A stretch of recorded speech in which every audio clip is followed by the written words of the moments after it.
عليكم ورحمة الله وبركاته.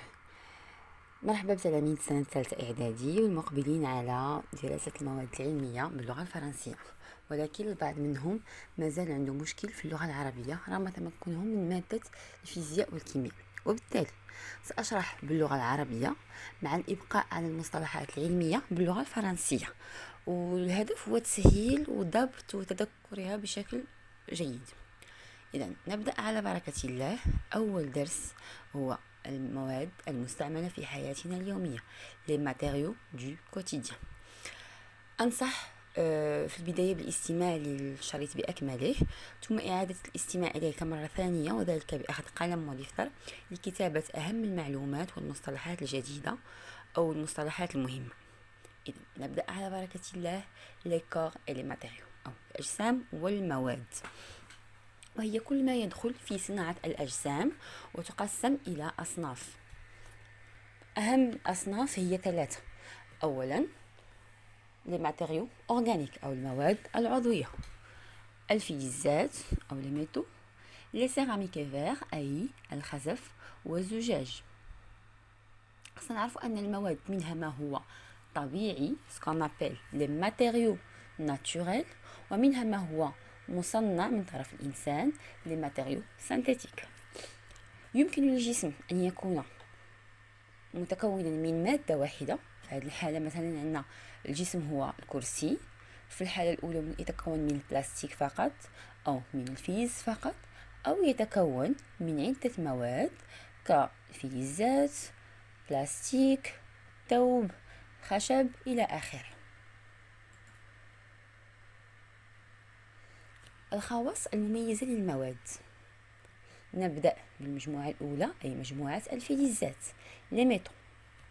كنا كنعرفوا أن المعدن أو الفلز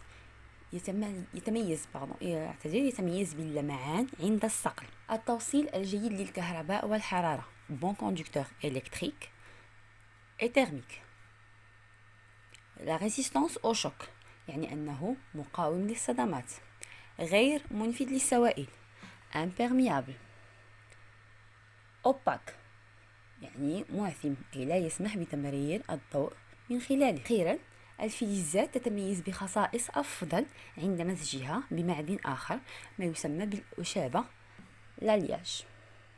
خليكم معنا غادي نشرح لالياج فيما بعد.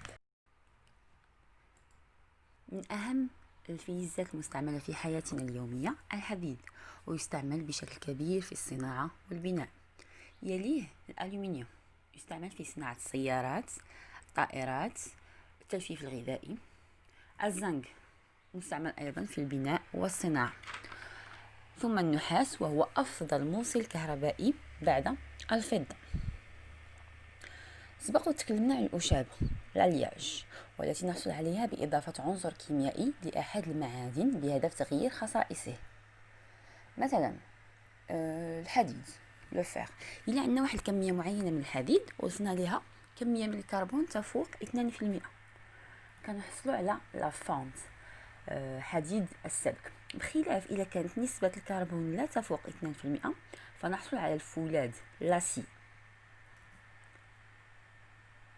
لو برونز فهو عبارة عن أشابة كتكون من نحاس، وهناك عدة خلائط، ولكن أهمها هو النحاس والقصدير l'étain. Cuivre plus étain, c'est un alliage qui donne le bronze. Alors que le cuivre avec le zinc، النحاس والزنك يعطي ما يسمى بالنحاس الأصفر أو الصفر le laiton. المواد العضوية ils sont d'origine végétale ou animale، يعني أن مصدرها يا إما حيواني أو نباتي. لحسن حظنا أن الكيميائيين تمكنوا أنهم يصنعوا عدة مواد انطلاقا من البترول، وأهم هذه المواد هي المواد البلاستيكية، لديها عدة مميزات، من بينها الخفة. المواد البلاستيكية خفيفة ليجير، ماليابل سهلة التشكيل، imperméable غير منفذة للسوائل، إيزولون إلكتريك عازل كهربائي أو عازل للكهرباء، فاسيلمون ريسيكلابل أغلبها سهل إعادة التدوير، peu résistant à la chaleur. دونك هذه نقدر نعتبروها parmi les inconvénients أنه لا يقاوم درجة الحرارة. والأنواع كثيرة، يمكن تكون شفافة غير شفافة على حسب الاستعمال، والأهم من ذلك هو أن يمكن نلقاوها في عدة أنواع وعدة أشكال. المواد البلاستيكية غالبا ما تستعمل لتلفيف المواد الغذائية، ولكن هنا خصنا نراعيو عدة شروط. اولا اختيار ماده التلفيف يتعلق بالماده اللي غنلفو فيها، يعني الماده الغذائيه، وايضا الماده الغذائيه كتعلق بماده التلفيف، لان هناك علاقه جد مباشره. فمن بين المميزات التي يجب احترامها، اولا مميزات ميكانيكيه وفيزيائيه، يعني ان البلاستيك يجب ان يكون مقاوم للثقب، لا ريزيستانس على بيرفوراسيون، للصدمات، لي شوك، درجه الحراره، وخصو يكون امبيرميابل يعني غير منفذ للسوائل. هناك خصائص كيميائية، يعني أنه لا يجب أن يكون تفاعل ما بين المادة الملففة والبلاستيك الملفف، يعني ما يكونش تفاعل لا مع الهواء ولا مع المادة الغذائية.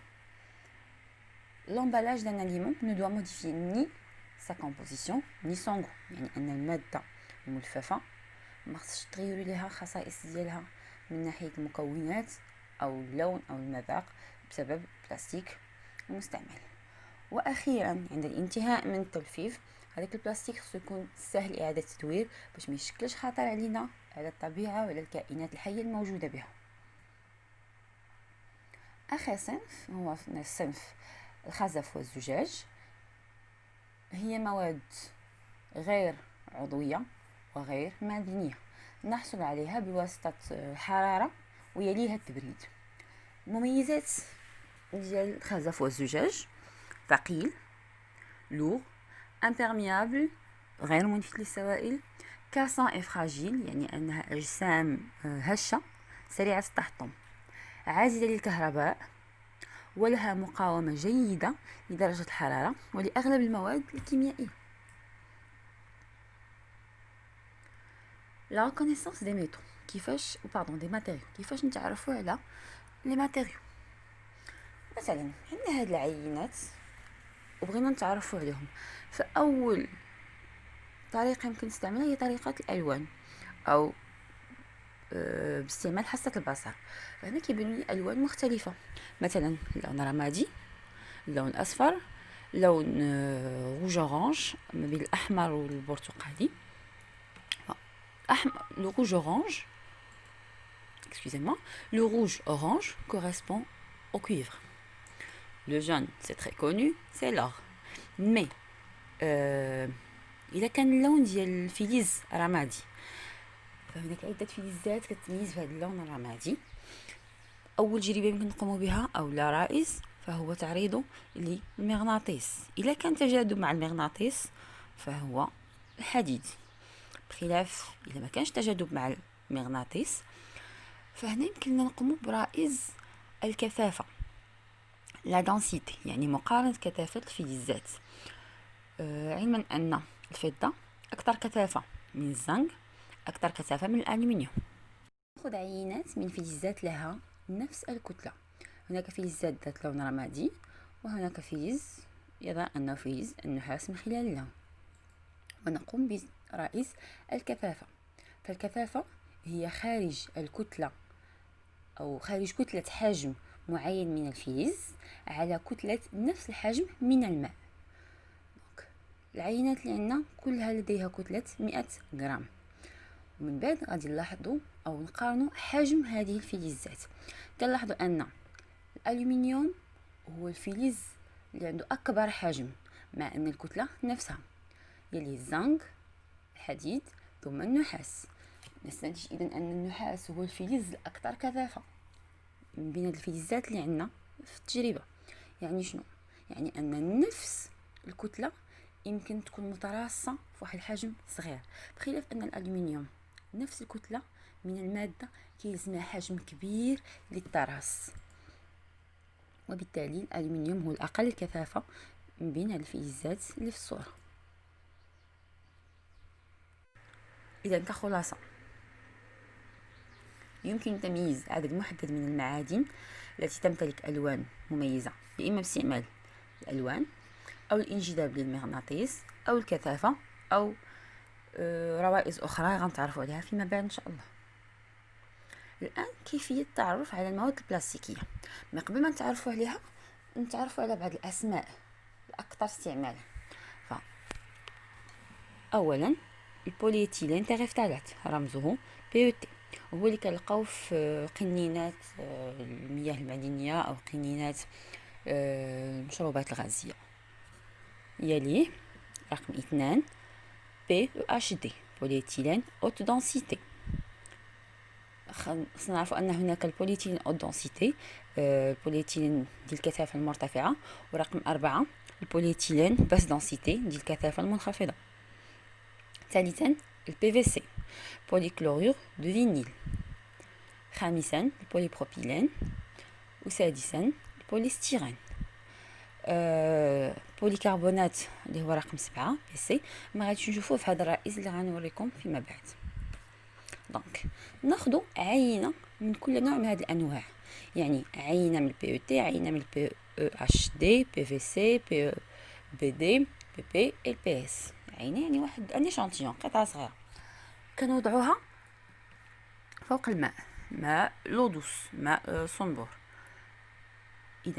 اذا بقات العينه فوق سطح الماء فيمكن يكون واحد من هذه الانواع، ولكن باش نتاكدوا كنقوموا بتمديد العينه. يعني الا كتمدد، الا كتجبد، فيمكن نقوموا برئيس اخر، هو ان نوضعوها في الماء يغلي ونطويوها.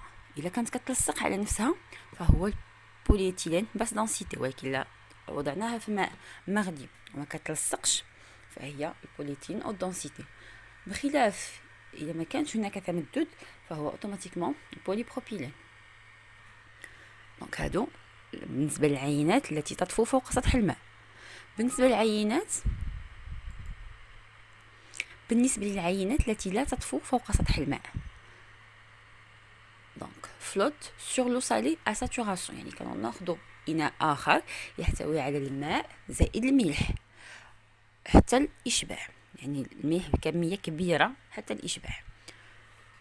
اذا كان العنصر او ليشانتيون يطفو فوق سطح الماء المالح فهو البوليستيرين، وللتاكد كنوضعوه في محلول لاسيتون. بخلاف الا ما كانش لا يطفو فوق سطح الماء كنوضعوه في الماء المغلي سيل سكوب، يعني يتقوس، فهو البوليتيلين تيريفتالات. وانتم كتعرفوا ان قنينات الماء المعدني او قنينات المشروبات الغازيه الى وضعنا فيها ماء يغلي فكنلاحظوا ان الشكل يتغير. اذا ما كانش الشكل يتغير فهو غالبا الPVC، وكنا نتاكدوا بتعريضه للنار، كيعطينا لهب اخضر مع واحد الرائحه خانقه، واللي هي ناتجه على واحد الغاز سام غنتعرفوا عليه فيما بعد ان شاء الله. بهذا ينتهي درس اليوم. كنشكركم على التتبع ديال الدرس. اذا كانت اسئله او ملاحظات ما تنسوش توضعوها في الكومنتير. شاركوا الفيديو مع الاصدقاء ديالكم، وشكرا. السلام عليكم.